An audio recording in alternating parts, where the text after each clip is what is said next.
Bienvenue pour cette exploration. Aujourd'hui, on se penche sur un sujet brûlant, hein. Comment on fait pour survivre, professionnellement parlant, à l'heure de l'intelligence artificielle? Imaginez un peu, on est en 2026, l'IA, elle est partout dans les bureaux. Comment on négocie ce virage? C'est la grande question. On a avec nous des extraits d'une sorte de guide survie professionnelle à l'ère de l'IA. C'est présenté un peu comme un parcours avec des choix à faire. Interactif, oui. Voilà. Et notre but, c'est d'en tirer les leçons clés pour que chacun puisse rester acteur de son avenir pro face à cette vague IA. Alors, on commence par le début de ce parcours, hein, le moment où l'entreprise fait la grande annonce. L'annonce du plan IA. C'est ça. Imaginez, la direction annonce une intégration massive, automatisation, chatbot, analyse prédictive. Ça peut faire un choc. Pour cent des grandes boîtes françaises utilisent l'IA. Ah oui, 80% quand même. Oui, pour automatiser des tâches. Souvent les plus répétitives d'ailleurs. Ce qui est vraiment important à piger, c'est que ça redéfinit les métiers. Ça les supprime pas forcément net. D'accord. Ça, c'est intéressant parce que ça va un peu contre l'idée reçue, un peu flippante, non? Que l'IA va piquer le travail de tout le monde. Exactement. Si je comprends bien, on parle surtout d'automatiser le routinier, ce qui pourrait libérer du temps pour des choses à plus forte valeur ajoutée. C'est précisément ça. Plus de stratégie, plus de créativité, peut-être plus de relationnel aussi. Et une autre idée fausse à combattre. Laquelle? Que ce serait réservé aux très grandes entreprises. En fait, les documents montrent que les PME, les ETI, elles s'y mettent aussi, Ah bon, et souvent avec des résultats assez rapides, des bénéfices concrets, même sur des projets ciblés. L'agilité, ça paye aussi là-dedans. d'accord. Et ça nous amène au premier choix dans ce parcours finalement. Face à l'annonce, on fait quoi? On se forme à l'IA, un MOOC, un atelier ou on ignore? On fait l'autruche. Le guide est assez clair là-dessus. Se former, ça devient crucial. Il mentionne même les AI Act européens, prévus pour 2025, Oui. qui pourraient rendre la formation obligatoire dans certains cas, notamment sur la gestion des risques liés à l'IA. Mais même sans obligation, les données sont là. Les salariés qui montent en compétences sur l'IA, Ils s'en sortent mieux. oui, clairement. Leur employabilité grimpe et souvent le salaire suit. Mais on entend souvent la réaction.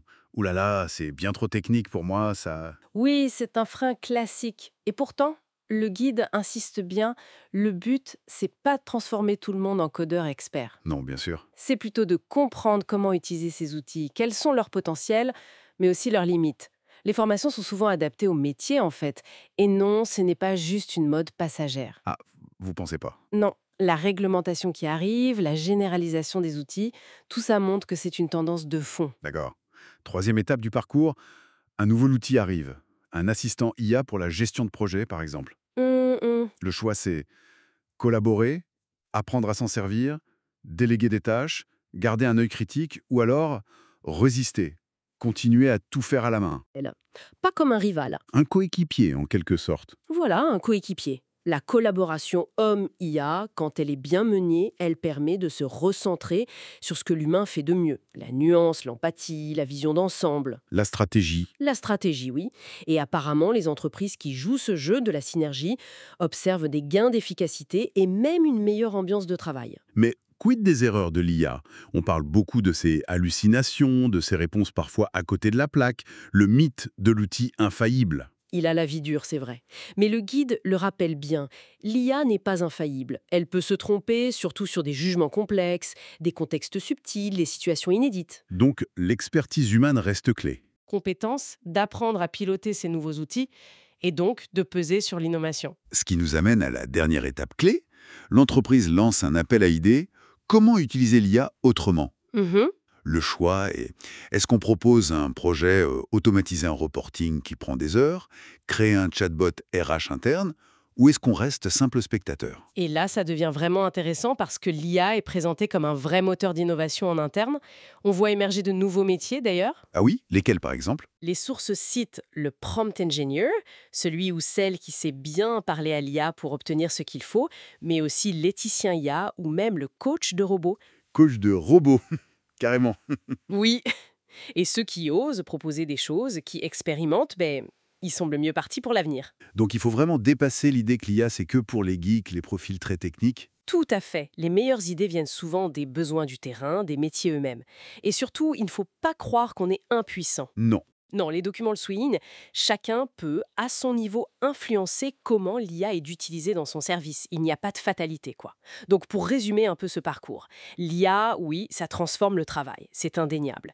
Mais c'est pas la fin du travail pour autant. La clé, c'est vraiment l'adaptabilité. Se former, collaborer, innover. C'est ça, se former en continu, apprendre à travailler avec ces outils et oser proposer des choses. Ça semble être la meilleure approche. Finalement, le plus grand risque, si on lit entre les lignes de ces documents, c'est peut-être pas l'IA elle-même, Non. mais plutôt la passivité, Ouais. la peur de changer, le refus d'évoluer. Exactement, c'est bien résumé. L'IA, ce n'est ni un simple gadget, ni l'apocalypse annoncée. C'est un outil puissant, voilà. Avec ses forces, ses faiblesses, il faut apprendre à le maîtriser. Et idéalement, collectivement. Oui, de manière réfléchie, ensemble, dans les entreprises. Alors, qu'est-ce qu'on retient de cette discussion rapide? Que l'arrivée de l'IA au travail, ce n'est pas juste un truc qui nous tombe dessus et qu'on doit subir. Non, on peut agir. C'est un courant fort, d'accord, mais on peut apprendre à naviguer. Les choix qu'on fait individuellement, ils comptent vraiment.